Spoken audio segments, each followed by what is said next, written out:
మన తండ్రి అయిన దేవునికి సమస్త మహిమ, ఘనత, ప్రభావములు కలుగునుగాక. మన ప్రభువును రక్షకుడునైన యేసుక్రీస్తు వారి అతి పరిశుద్ధమైన నామంలో ప్రియమైన దేవుని బిడ్డలందరికీ హృదయపూర్వకమైన ప్రేమ వందనములు తెలియజేసుకుంటున్నాను.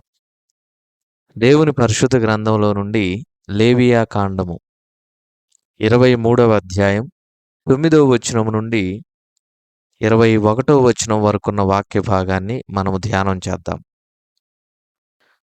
9వ వచనం నుండి కొన్ని వచనములను చదువుకుందాం. మరియు యెహోవా మోషేకు ఈలాగు సెలవిచ్చెను. నీవు ఇశ్రాయేలీయులతో ఇట్లనుము, నేను మీకిచ్చుచున్న దేశమునకు మీరు వచ్చి దాని పంటను కోయునప్పుడు మీ మొదటి పంటలో ఒక పనను యాజకుని యొద్దకు తేవలెను. యెహోవా మిమ్మును అంగీకరించినట్లు అతడు యెహోవా సన్నిధిని ఆ పనను అల్లాడింపవలెను. విశ్రాంతి దినమునకు మరుదినమున యాజకుడు దానిని అల్లాడింపవలెను. దేవుడు ఈ కొద్ది మాటలను మన కొరకు దీవించునుగాక. ప్రభునందు ప్రియమైన సహోదర సహోదరులారా, చదవబడిన ఈ వాక్య భాగాన్ని మనము గమనించినప్పుడు లేవియా కాండము 23వ అధ్యాయములో దేవుడు ఇశ్రాయేలీలు ఆచరించవలసిన నియామక కాలములు అనగా పండుగలను గురించి తెలియజేస్తూ ఉన్నాడు. మనము నిన్నటి దినాన పస్కా పండుగను గురించి, పులియని రొట్టెల పండుగను గురించి ధ్యానం చేశాం. పస్కా పండుగ ఇశ్రాయేలీలకు మొదటి నెల అయిన నీసాను మాసంలో 14వ రోజున సాయంకాలం చేస్తారు. పస్కా అనగా దాటిపోవుట అని అర్థం. పస్కా పండుగ ఎప్పటి నుంచి ఎప్పటి వరకు ఉంటుందనే విషయం కూడా మన క్యాలెండర్ ప్రకారం చూసినప్పుడు మార్చి 12వ తారీఖు నుంచి ఏప్రిల్ 11వ తారీఖు వరకు ఉంటుంది అనే విషయాన్ని కూడా మనం ధ్యానం చేశాం. పస్కా అనగా దాటిపోవుట. దేవుడు ఇశ్రాయేలీలను ఐగుప్తు చెర నుండి కనానుకు క్షేమంగా దాటింపజేశారు. ఎలా దాటింపజేశారంటే, పక్షిరాజు తన పిల్లలను రెక్కల మీద మోసుకొని పోవునట్లుగా దేవుడు తన ప్రజలైన ఇశ్రాయేలీలను తన రెక్కల మీద మోసుకొని వెళ్ళి ఐగుప్తు చెర నుండి కనాను దేశములో సురక్షితంగా చేర్చాడు. అందుకు గుర్తుగా వారు పస్కాను ఆచరించాలి. రెండవది, వారిలో పులిపిండి లేకుండా దేవుడు ఇశ్రాయేలీలను క్రొత్త ముద్దగా చేశాడు. కొత్త భూమి, వాగ్దాన భూమిలో వారికి గొప్ప ప్రవేశమును దేవుడు అనుగ్రహించాడు. అందుకు గుర్తుగా పులియని రొట్టెల పండుగను ఇశ్రాయేలీలు ఆచరించాలని దేవుడు నియమించడం జరిగింది. మరి ఈ రోజున మరికొన్ని నియామక కాలములను గురించి మనం చూద్దాం. లేవియా కాండం 23వ అధ్యాయం 9 నుంచి 21 వచనాలను మనం 2 భాగాలుగా విభజిస్తాం. 9 నుంచి 14 వరకు ఒక భాగం, 15 నుంచి 21 వరకు ఒక భాగం. 9 నుంచి 14 వరకు ఉన్నటువంటి వాక్య భాగంలో మనం ఏం చూస్తామంటే, ఇశ్రాయేలీలు కనాను దేశంలో అడుగుపెట్టిన తరువాత వారి చేతికి వచ్చినటువంటి పంటలో మొదటి పంటలో ఒక పనను తీసుకొని వచ్చి దేవునికి అర్పించాలి. దేవునికి అర్పించాలంటే వారి పంటలో మొదటి పనను తీసుకొని వచ్చి యాజకునికి అప్పగిస్తే యాజకుడు దానిని దేవుని సన్నిధిలో అల్లాడింపచేసి దేవునికి అర్పిస్తాడు. ప్రభునందు ప్రియమైన వారలారా, లేవియా కాండము 23వ అధ్యాయం 9 నుంచి 14 వచనాల్లో దీని గూర్చినటువంటి కట్టడ మరియు క్రమమును మనం చూడగలం. దేవుడు ఇశ్రాయేలీలకు విధించినటువంటి క్రమం ఇది. ఏంటి?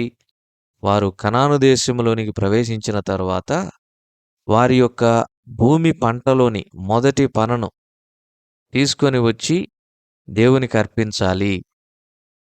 ప్రభునందు ప్రియమైన సహోదర సహోదరులారా, మన జీవితములలో ఎప్పుడూ దేవునికి తొలి స్థానము, తొలి ప్రాధాన్యతనివ్వాలి. దేవునికే తొలి స్థానం, మరి దేనికి కాదు. మనము ఏమై ఉన్నామో అది దేవుని కృప వలననే అయి ఉన్నామని అపోస్తలుడైన పౌలు పలికిన మాటను మనం ఈ సమయంలో జ్ఞాపకం చేసుకుందాం.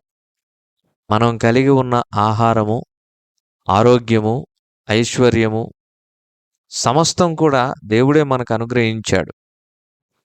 430 సంవత్సరాల కఠినమైనటువంటి బానిసత్వం. ఐగుప్తీయులు ఎన్ని పర్యాయములు ఇశ్రాయేలీయులను హింసించారో లెక్కలేదు.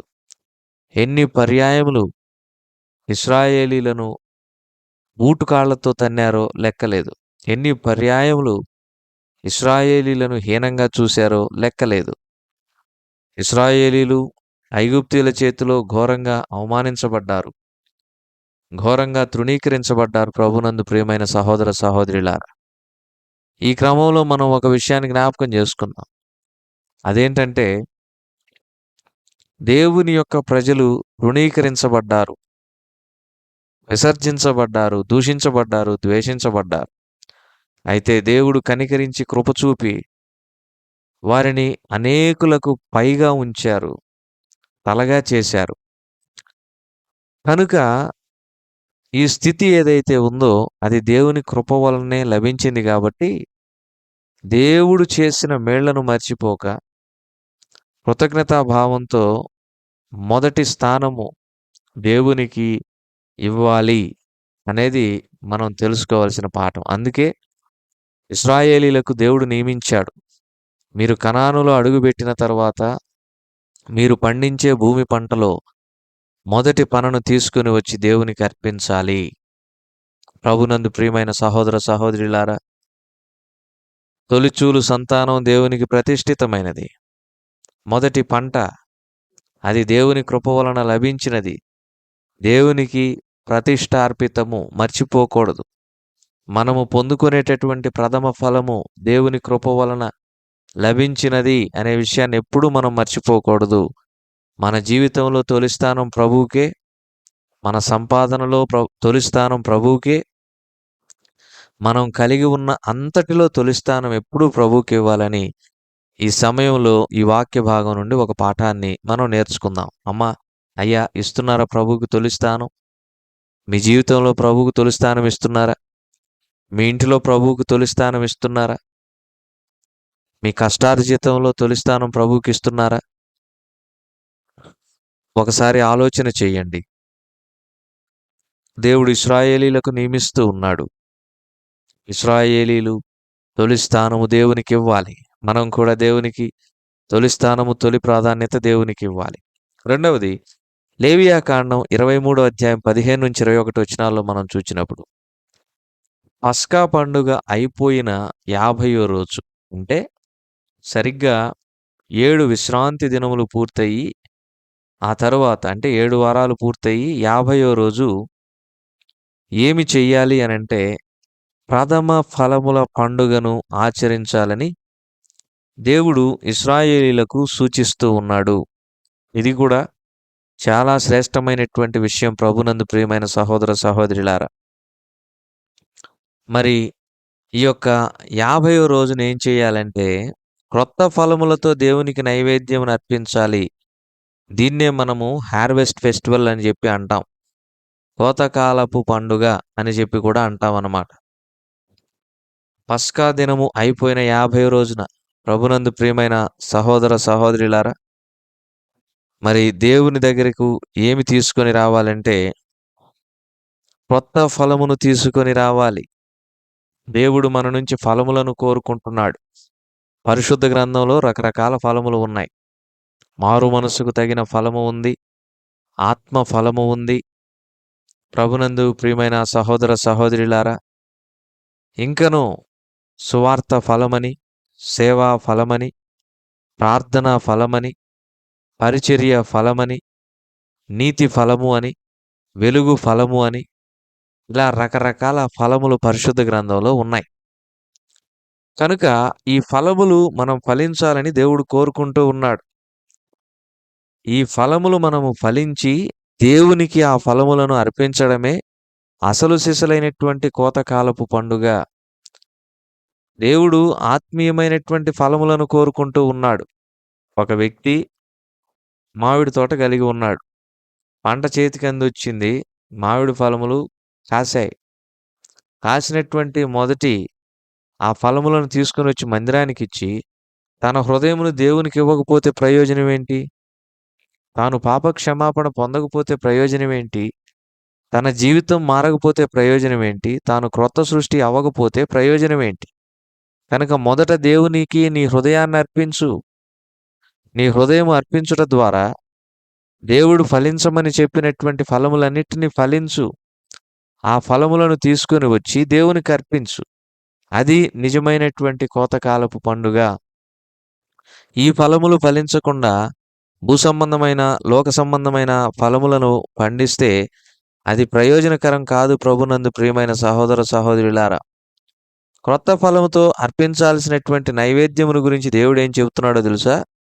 మీరు మీ నివాసములలో నుండి తూములో 2 వంతల పిండి గల 2 రొట్టెలను అల్లాడించు అర్పణముగా తేవలెను. వాటిని గోధుమ పిండితో చేసి పులియబెట్టి కాల్చవలెను. ఇది యెహోవాకు ప్రథమ ఫలముల అర్పణము. ఏమర్పించాలంట? నివాసములో నుండి తీసుకొని వచ్చినటువంటి రొట్టెలు ప్రభునందు ప్రియమైన వారలారా. గోధుమ పిండితో చేసినటువంటి రొట్టెలు. మన ఇంటి నుంచి తీసుకొని రావాలి. పక్కవారి ఇంటి నుంచి కాదు. వేరొకరి కష్టార్జితమును దోచుకొనుట ద్వారా కాదు. వేరొకరి దగ్గర నుండి తీసుకొని వచ్చుట ద్వారా కాదు. మన ఇంటి నుంచి తీసుకొని రావాలి. దేవునికి అర్పించేది మన ఇంటి నుంచి రావాలి. ప్రభునందు ప్రియమైన సహోదర సహోదరులారా, మన ఇంటి నుంచే రావాలి.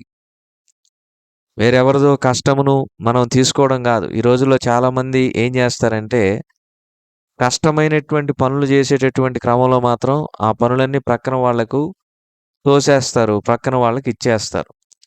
కానీ పేరు, ప్రఖ్యాతి, గుర్తింపు మాత్రం మనకే రావాలి. ఎంత విచారకరం అండి. దీన్నేమంటారు? శ్రమ దోపిడీ అని చెప్పి అంటారు.